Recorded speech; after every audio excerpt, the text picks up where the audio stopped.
la importancia del arte como herramienta de inclusión? ¿Se puede hablar de arte y responsabilidad social en los espacios culturales? De estos temas, aquí en el Museo del Bicentenario, donde conviven arte, cultura e historia, vamos a escuchar las respuestas. Soy María Laura Leguizamón y así comenzamos con 40 minutos de RCE. Hoy, en 40 minutos de RCE, el Museo del Bicentenario y la recuperación de nuestra historia.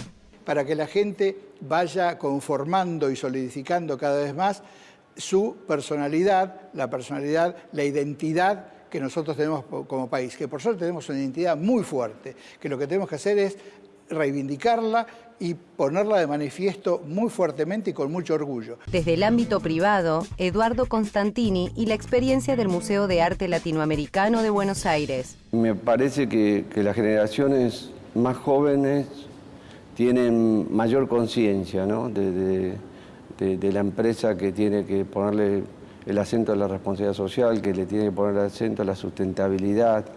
Estado, empresas, comunidad y la preservación de nuestro patrimonio histórico, cultural y arquitectónico. Entonces es fundamental el articular con el sistema educativo. Si esta temática no se incorpora a la currícula educativa, este concepto de tomar conciencia de lo que es el patrimonio se pierde. El Museo de la Deuda Externa y la Responsabilidad Social de la Universidad. Empezar a buscar diversos formatos con los que acercarnos a todos, con un lenguaje ameno, pero sin perder calidad técnica, buscando más que nada la cuestión de la divulgación, sabiendo que de este tema en particular, de deuda externa, cuanto más hablemos, creemos que es más importante para que todos podamos ejercer el control ciudadano. Y la palabra del doctor Bernardo Klicksberg. Es la tendencia en el mundo desarrollado, ¿no?, que las empresas públicas presenten balances sociales y, por el otro lado, que las empresas que cotizan en bolsa, que están pidiendo, en una palabra, los ahorros de la población, claro, para financiarse, claro, rindan cuentas no solo desde el punto de vista económico-financiero, sino también desde el punto de vista social-ambiental. En los últimos años, como pocas veces en la Argentina, se multiplicó la oferta cultural de todo tipo. Hablamos también de la apertura de nuevos espacios culturales en distintos puntos del país. Y como símbolo de todos ellos, utilizamos hoy como escenario este Museo del Bicentenario, emplazado atrás de la Casa Rosada, en el lugar donde estuvo el Fuerte de Buenos Aires en el siglo XVIII y la Aduana Taylor. Muchísimos son los motivos de orgullo para los argentinos en relación con este museo, por su valor histórico, por su patrimonio, por su arquitectura, pero también por el masivo interés que despertó. Desde su inauguración, el 24 de mayo último, el museo alcanzó en apenas 4 meses el 1.000.000 de visitantes que recorrió sus espacios. Sobre el Museo del Bicentenario, sus características, su valor y su trascendencia, hablamos con su director, Juan José Ganduglia. El Museo del Bicentenario es un museo de carácter histórico fundamentalmente y también artístico, que tiene, como todos los museos, la función de difundir un patrimonio especial. En nuestro caso, los patrimonios son 3. En primer lugar, el patrimonio del sitio en el que nos encontramos, los edificios en los que nos encontramos, que son extremadamente valiosos para la historia de Buenos Aires, que han sido siempre el espacio del poder. El museo nace como una necesidad de poner en relieve los restos que quedan del Fuerte de Buenos Aires del siglo XVIII. El fuerte está ubicado en el exacto lugar donde hoy está la Casa Rosada, fue demolido en sucesivas etapas y queda un pequeño ambiente y una tronera, es decir, una boca de disparo, que son los que están exhibidos y puestos en valor. En segundo lugar, el edificio de la Aduana Taylor, la Aduana de Buenos Aires, que es un edificio, si se piensa, no demasiado antiguo, porque es de 1855, pero en su momento fue el edificio civil más importante de la ciudad y tuvo un papel muy relevante. Y lo importante de destacar que estamos acá en el espacio del poder. El espacio del poder es el sitio donde ahora está la Casa Rosada y que anteriormente estuvo el fuerte, pero también es el espacio del poder económico, simbolizado por el edificio de la aduana, que marcó el encasillamiento del país en el modelo agroexportador y el centralismo comercial de Buenos Aires, que es un hito que recién ahora del cual nos estamos sacudiendo. Siempre el centralismo comercial de Buenos Aires estuvo presente y este edificio es un símbolo de este poder económico. Y en tercer lugar, que estamos frente a la Plaza de Mayo, que es el espacio del poder popular. O sea que este es el espacio del poder y este es el sentido que tiene el Museo del Bicentenario, el sentido fundamental que tiene el Museo del Bicentenario. Visitamos el Malva, una institución privada y sin fines de lucro que conserva y exhibe más de 200 obras de artistas latinoamericanos. Conversamos con su fundador, Eduardo Constantini.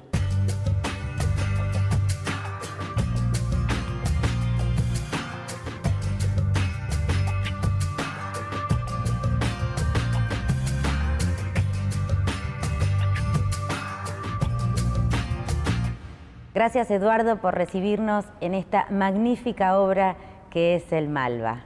Gracias por haber venido. No, es un placer realmente. Y me gustaría conversar con vos acerca de cómo esta colección privada tuya tomó forma para hacerse pública y cómo decidiste dar ese paso. El Malva surge a partir de la colección. Antes de la creación del Malva, yo había decidido donarla, hacerla pública, y me imaginaba más bien que esa donación iba a ser al momento de mi muerte. Cuando apareció el tercio un poco... Cuando apareció un terreno muy bien ubicado, un terreno excepcional, una ubicación excepcional para un museo. A partir de ahí se anticipó la donación y nació una institución en Malva. Un proyecto que en definitiva es un proyecto público, un proyecto social, que es un museo, ¿no?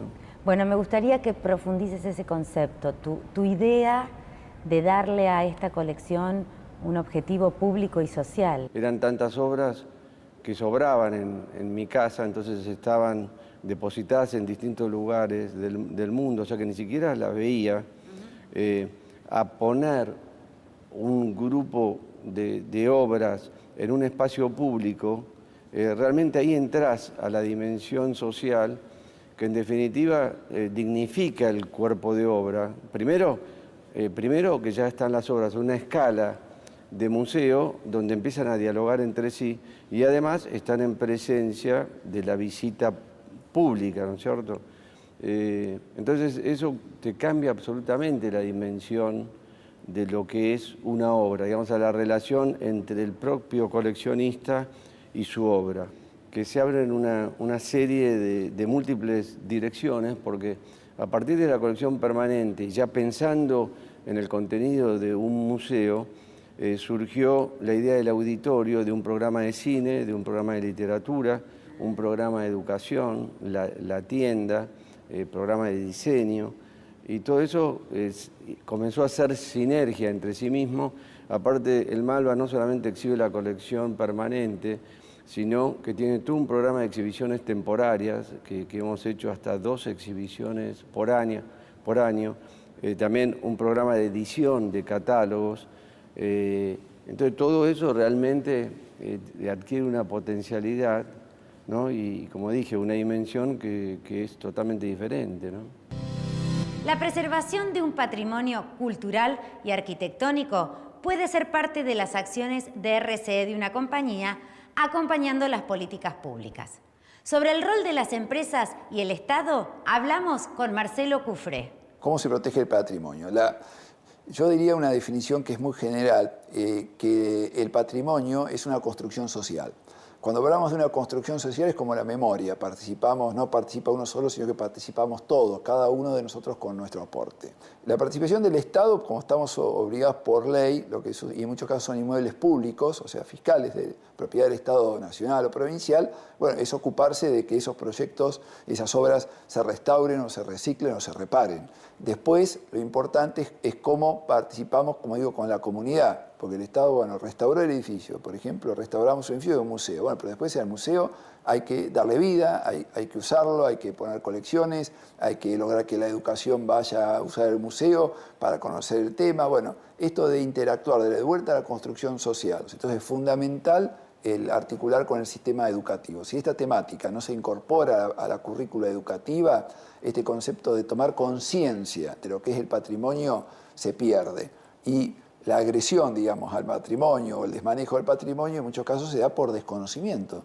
Entonces, para conocer, tengo que aprenderlo y aprenderlo en la escuela. Bueno, ahí es donde principalmente yo diría que pueden trabajar también las empresas articulando con programas, acercándonos al sector educativo.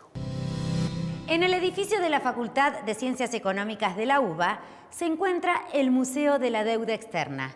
Federico Saravia, que es su director, nos cuenta la relación entre universidad, responsabilidad social y cultura. Un grupo de alumnos, estudiantes, graduados, en el 2001 empezaron a ver que la deuda externa, que era un problema del que para esa época se hablaba bastante poco, y se podía empezar a investigar o qué cosas hacer. Desde allí surgió la idea de que hacer algo, que la Universidad de Buenos Aires, la Facultad de Ciencias Económicas, hiciera algo. Bueno, le dieron vuelta bastante la idea y en el año 2003 tomó cuerpo con una resolución del Consejo Directivo de la Facultad que determinó la creación de un museo de deuda externa, que recién tuvo su primer lugar espacio físico en el año 2005, donde abrió las puertas a la primera muestra, que se llamó Deuda Externa Nunca Más, y cuyo guión fue básicamente la adaptación de un libro de dos autores nacionales que son Alfredo Eric Calcaño y Eric Calcaño, que se llama La deuda externa explicada para aquellos que tenemos que pagarla. En el año 2006 le dimos cambiaron las autoridades de la facultad, cambiaron las autoridades del museo, yo pasé a ser director en ese año y justamente le dimos una vuelta de tuerca ubicándolo en el área de la extensión universitaria. Esto que tiene que ver más específicamente de la relación de la universidad, la facultad en este caso, con la comunidad. Eso nos dio digamos, nos abrió un abanico de posibilidades muy interesante, entendiéndolo como empezar a buscar diversos formatos con los que acercarnos a todos con un lenguaje ameno, pero sin perder calidad técnica, buscando más que nada la cuestión de la divulgación, sabiendo que de este tema en particular, de deuda externa, cuanto más hablemos, creemos que es más importante para que todos podamos ejercer el control ciudadano. Surgió esto de, ¿por qué no jugamos un poco con el lenguaje de historieta? Lo probamos, al público le gustó y eso nos ayudó mucho. Haberlo hecho con excelente calidad y con buenos profesionales, y creo que trabajando en equipo, encontrándole la dinámica esta de la innovación y la creatividad, nos permitió que se nos acercara el sistema de medios públicos y gente de Canal Encuentro con las que empezamos la idea de adaptarla a dibujito animado. Un tema silenciado por los medios de comunicación. La deuda externa. ¿La qué? ¿Qué es la deuda externa? La deuda externa es la suma de las obligaciones que tiene un país con otros países, con bancos, con organismos multilaterales de crédito, con bonistas particulares. Es el dinero que un país debe. Y en el caso de mi país, como el de tantos otros países, es una cantidad enorme. Era enorme.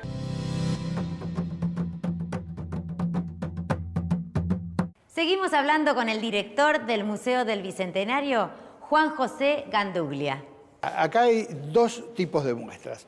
En primer lugar, las muestras permanentes. Permanente no quiere decir que esté permanentemente la misma muestra, pero hay una temática que siempre está presente. La evolución de los 200 años de historia argentina, desde 1810 hasta el 2010, está siempre presente. Con cosas que van cambiando, que se van incorporando, que se van rotando de exposición, etcétera, pero que está siempre presente, como te decía, con la introducción de la parte fundacional, de la época de la construcción del Fuerte de Buenos Aires y la época de la fundación de Buenos Aires. Y en segundo lugar, hay la exposición permanente continuada también con la parte artística, que nos habla de pinturas de afamados maestros argentinos y del mural de Siqueiros, que es la joya del museo, la joya artística del museo, esta pintura realizada en 1933 por el muralista mexicano David Alfaro Siqueiros, que después de muchas vicisitudes y después de estar los últimos 17 años en unos containers que no se sabía cuál iba a ser su destino físico, si iba a perdurar como obra y si no se iba a sacar del país, y que la presidenta Cristina Fernández de Kirchner logró que pasaran definitivamente al patrimonio público nacional y que se exhiban para deleite de todos los argentinos y de todos los turistas extranjeros que llegan en cantidades a admirar esta magnífica obra que se exhibe aquí en el museo. Y también hay, aparte de estas exposiciones de arte y de historia, que lo llamamos exposición permanente, hay exposiciones temporarias. La tercera que estamos presentando ahora, hasta fines de mes, es una referida al presidente Néstor Kirchner, Néstor por Todos, que es una exposición que se decidió en base a una producción cinematográfica que se está realizando, para la cual se pidieron que todo el mundo que tuviera fotografías o filmaciones caseras tomadas con el telefonito de visitas de Kirchner al interior las mandara. Pensaron que se iba a recibir una cantidad interesante y se recibieron nada menos que 16.000 envíos, de los cuales se observaron que había muchos que eran interesantísimos desde el punto de vista estético, artístico y sobre todo desde el punto de vista comunicacional y desde el punto de vista emocional. Y se decidió hacer una selección de todas estas y exponerlas en una muestra que, te digo, presentó, nosotros de esta muestra no somos organizadores, sino somos anfitriones en el museo, se decidió montarla aquí en el lugar y ha tenido un éxito enorme de público que la ha visitado y la está visitando en cantidades muy grandes. Seguimos hablando con Eduardo Constantini. ¿Cómo relacionás vos la cultura con la responsabilidad social empresaria? Bueno, en todos los aspectos de tu vida vos podés ver la dimensión social y me parece que esa dimensión social nuevamente enriquece tu vida. O sea, cuando vos, en este caso, cuando vos convivís con el público, cuando vos gestionás un proyecto que por su naturaleza es público, vos tomás conciencia de que podés accionar dentro de esa dimensión que todos tenemos, ¿no? Estaba escuchándote y pensaba en ese espacio de construcción. ¿Vos creés que la RSE viene incorporada con los emprendedores jóvenes o que la RSE es un concepto de cuando la empresa ya está madura y ya tiene una trayectoria? Me parece que las generaciones más jóvenes tienen mayor conciencia, ¿no?, de la empresa, que tiene que ponerle el acento a la responsabilidad social, que le tiene que poner el acento a la sustentabilidad, al tema del medio ambiente. O sea, me parece que hay un avance en ese sentido, ¿no? Es uno de los referentes más importantes del mundo sobre RSE. Es creador de la gerencia social. Por supuesto que estoy hablando del doctor Bernardo Klinsberg. En el sistema democrático, la política pública debe ser la líder en garantizar que toda la población tenga derecho al desarrollo, ¿no? Así lo establece una resolución de la Asamblea General de las Naciones Unidas, votada por unanimidad en 1986, que dice que todos los ciudadanos deben tener derecho al desarrollo en todos los planos y que el Estado es el principal responsable de garantizar el derecho al desarrollo. Entonces la responsabilidad social empieza por el Estado debe dar el ejemplo, y eso significa cosas muy concretas. Un proyecto de ley que establezca que todas las empresas del Estado deben practicar obligatoriamente la responsabilidad social empresarial, va a ser uno de los primeros países del mundo, va a estar siguiendo los pasos de Suecia. Suecia es el país número 1 en todos los rankings de responsabilidad social empresarial, ¿no? La legislación sueca hace obligatoria la responsabilidad social empresarial para las empresas públicas y para las empresas que cotizan en bolsa. Ajá. Las empresas públicas tienen que aplicar todos digamos, los puntos centrales de la responsabilidad social empresarial. Y las empresas que cotizan en bolsa tienen que presentar obligatoriamente un balance social. Un balance. Esto también es obligatorio actualmente para las empresas que cotizan en bolsa en Francia y en otros países. Es la tendencia en el mundo desarrollado, ¿no? Que las empresas públicas presenten balances sociales y cumplan y sean auditadas por el Estado, así como audita los ministerios y otras organizaciones, las audite, ¿no? Y por el otro lado, que las empresas que cotizan en bolsa, que están pidiendo, en una palabra, los ahorros de la población para financiarse, rindan cuentas no solo desde el punto de vista económico-financiero, sino también desde el punto de vista social-ambiental, ¿no? En la Argentina hay unas pocas empresas que lo están haciendo, así que están haciendo balances sociales, pero en el mundo, como les decía anteriormente, son 8 de cada 10 de las empresas líderes en el mundo, de las 500 empresas más importantes en el mundo. Entonces estamos atrasados en todos estos campos. Sería absolutamente deseable que el sector público dé el ejemplo y que los gerentes del sector público sientan que al mismo tiempo que tienen que dar el mejor servicio a la comunidad, tienen que estar pensando cómo la empresa puede hacer más por los grandes temas. Y muy concreto, ahora hay un programa del Ministerio de Educación Nacional y del Ministerio de Educación de la Provincia de Buenos Aires para incluir jóvenes excluidos totalmente en el sistema económico, digamos. Y hay una asociación con varias empresas importantes para que sean socias en el programa. El Estado financia etapas del programa y las empresas otras etapas, y se empieza a ver cosas en esa dirección. Si querés ver nuestros programas anteriores y enterarte de las últimas noticias sobre RSE, ingresa a nuestro sitio web fonres.com.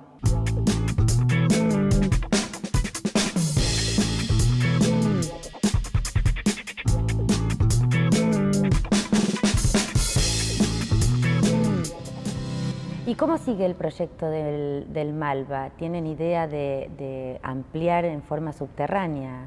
Los museos a través de los años tienen un requerimiento de mayor espacio porque la colección crece y no tenés dónde exhibirla.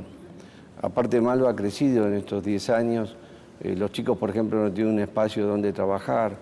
Entonces, se requiere la ampliación del edificio y por suerte, la legislatura porteña, en la primera lectura, aprobó por unanimidad el permiso para ampliar el Malva por debajo de la plaza adyacente, la Plaza Perú. El Malva cumplió 10 años. ¿Harías un balance?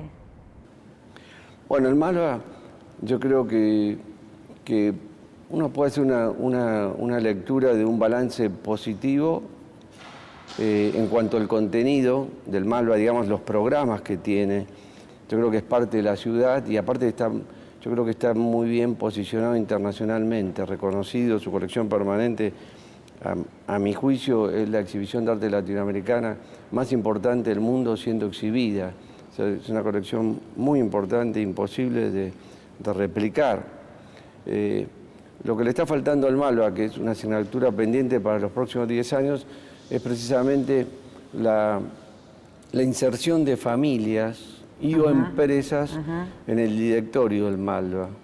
O sea, para que el Malva llegue a perfeccionar su creación, el Malva se tiene que destetar de su fundador y de la familia fundadora, ¿no es cierto? Y hay que darle mayor poder político a miembros no familiares para pensar en el Malva a 50 años, ¿no? O sea, vos tenés que ver la sustentabilidad del Malva a 50, 100 años, como realmente los museos viven así, o sea, claro, viven cientos de años.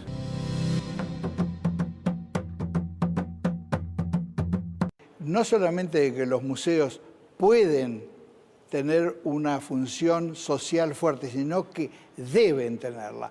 Esa es la mira principal. Cuando uno idea, cuando uno hace, cuando uno dirige, cuando uno trabaja en el museo, en cualquiera de los cargos que trabaja en el museo, y acá en el museo todo el mundo está convencido de eso, no solamente estamos para conservar objetos, para investigarlos, para restaurarlos, para exhibirlos, sino que estamos para cumplir una función social fuerte que es la llegada a la gente que nos visita. Los objetos son un medio para que la gente capte, para que la gente se forme, para que la gente se deleite y para que la gente vaya conformando y solidificando cada vez más su personalidad, la identidad que nosotros tenemos como país, que por suerte tenemos una identidad muy fuerte, que lo que tenemos que hacer es reivindicarla y ponerla de manifiesto muy fuertemente y con mucho orgullo. Por eso acá en el Museo del Bicentenario estamos tan contentos porque estamos cumpliendo esa función muy fuertemente y tenemos un entusiasmo muy grande por lo que hacemos.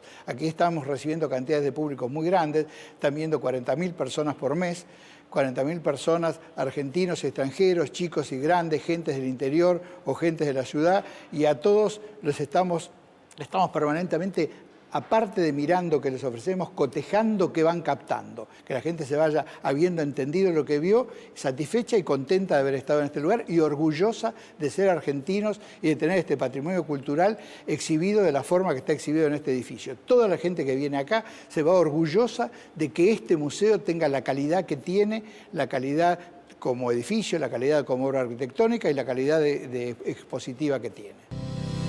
Decíamos que la presidenta Cristina Fernández de Kirchner se había referido al Centro Cultural del Bicentenario como un faro de cultura.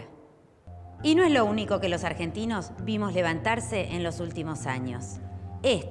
El Museo del Bicentenario, es otro de esos faros. Y muchos otros vemos y veremos construirse en distintos puntos de nuestro territorio. Faros y espacios de todos, para iluminarnos con las expresiones del arte y de la cultura de un país federal que estamos construyendo. Y así llegamos al final de nuestro programa. Los veo en los próximos 40 minutos de RCE.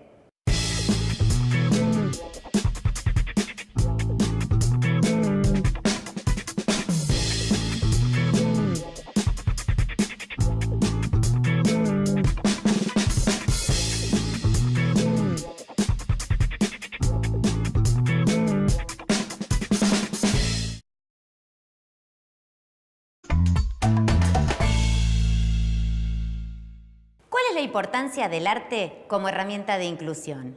¿Se puede hablar de arte y responsabilidad social en los espacios culturales? De estos temas, aquí en el Museo del Bicentenario, donde conviven arte, cultura e historia, vamos a escuchar las respuestas. Soy María Laura Leguizamón y así comenzamos con 40 minutos de RCE. Hoy, en 40 minutos de RCE, el Museo del Bicentenario y la recuperación de nuestra historia. Para que la gente vaya conformando y solidificando cada vez más su personalidad, la identidad que nosotros tenemos como país, que por suerte tenemos una identidad muy fuerte, que lo que tenemos que hacer es reivindicarla y ponerla de manifiesto muy fuertemente y con mucho orgullo. Desde el ámbito privado, Eduardo Constantini y la experiencia del Museo de Arte Latinoamericano de Buenos Aires. Me parece que las generaciones más jóvenes tienen mayor conciencia, ¿no?, de la empresa que tiene que ponerle el acento.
La responsabilidad social, que le tiene que poner acento a la sustentabilidad. Estado, empresas, comunidad y la preservación de nuestro patrimonio histórico, cultural y arquitectónico. Entonces es fundamental el articular con el sistema educativo. Si esta temática no se incorpora a la currícula educativa, este concepto de tomar conciencia de lo que es el patrimonio se pierde. El Museo de la Deuda Externa y la responsabilidad social de la universidad. Empezar a buscar diversos formatos con los que acercarnos a todos con un lenguaje ameno, pero sin perder